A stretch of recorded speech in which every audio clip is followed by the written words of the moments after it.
दोस्तों, आज की इस वीडियो में हम देखेंगे कि इंपोर्ट एक्सपोर्ट का रजिस्ट्रेशन करते वक़्त कुछ हमें दिक्कत आती है, जिसमें हम लोग बैंक वैलिडेशन का एरर आता है। तो उसमें 2 तरह के एरर मोस्टली आ रहे हैं। उसमें 2 तरह के एरर मोस्टली आ रहे हैं। एक तो ये है कि you are not allowed to proceed your bank account validation fail. Please verify is active in PAN and link ISC से सेम पैन लिंक नंबर। ये जो भी एरर है, ठीक है? तो आपके केस में भी ऐसा पेंडिंग बैंक वैलिडेशन एरर दिखा रहा है, तो ये एरर आपको सॉल्व करने के लिए वही मेथड यूज़ करना पड़ेगा। आपको फिर से एक न्यू ड्राफ्ट क्रिएट करना पड़ेगा और वहाँ पे टिक करके आगे बढ़ना पड़ेगा। ये आपको ड्राफ्ट नंबर सेम से ही होगा। उसके बाद आप एंटर करोगे और फिर से बैंक का चेकबुक वगैरह अटैच करोगे, तो आपको प्रोसीड करने देगा और आपका एप्लीकेशन भी सक्सेसफुली हो जाएगा। उसके बाद आपको का मतलब ये होता है कि जब आप बैंक की डिटेल्स डालने जाते हो, वहाँ पे आपका फर्म का नेम और ये फर्स्ट पेज पे जनरल इन्फॉर्मेशन में और बैंक के डिटेल्स में आपका फर्म का नेम सेम होना चाहिए।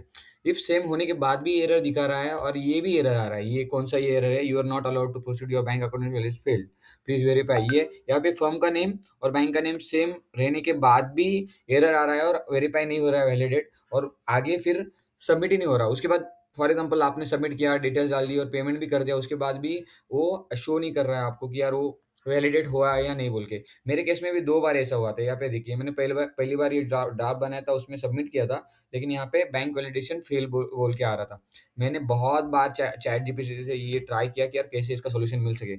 इवन मैंने ये जो अपनी डीजीआई की वेबसाइट है, यहाँ पे भी उनको कनेक्ट किया, तो उनका भी यही मीनिंग था कि भाई आप ट्राई करो, हो जाएगा बोल के। लेकिन उसका सॉल्यूशन मेरे पास है।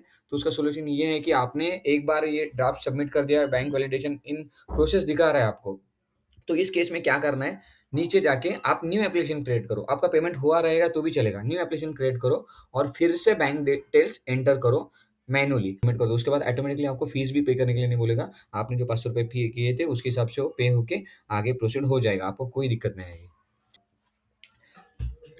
इम्पोर्ट एक्सपोर्ट का सर्टिफिकेट तो आपको दिख जाएगा। यहाँ पे देखिए, मैंने इम्पोर्ट एक्सपोर्ट का अभी सर्टिफिकेशन निकाला है, तो आपको यहाँ पे दिख जाएगा। यहाँ पे आप प्रोफाइल मैनेजमेंट जाके आईएससी प्रोफाइल मैनेजमेंट में क्लिक कर सकते हो। यहाँ पे आपको प्रिंट आईएससी का सर्टिफिकेट है, वहाँ पे आपको मिल जाएगा। यहाँ पे आप सिलेक्ट करके निकाल सकते हो, ठीक है?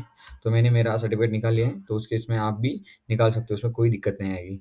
इफ़ आपको नहीं पता तो मुझे कनेक्ट कर सकते हो। मेरा नंबर है डिस्क्रिप्शन बॉक्स में, और मैं स्क्रीन पे भी आपको नंबर दिख रहा रहेगा। उस पे कॉल करो, मैं आपको ज़रूर फ्री में हेल्प कर दूँगा। और ऐसे यूट्यूब चैनल को सब्सक्राइब करो, लाइक करो।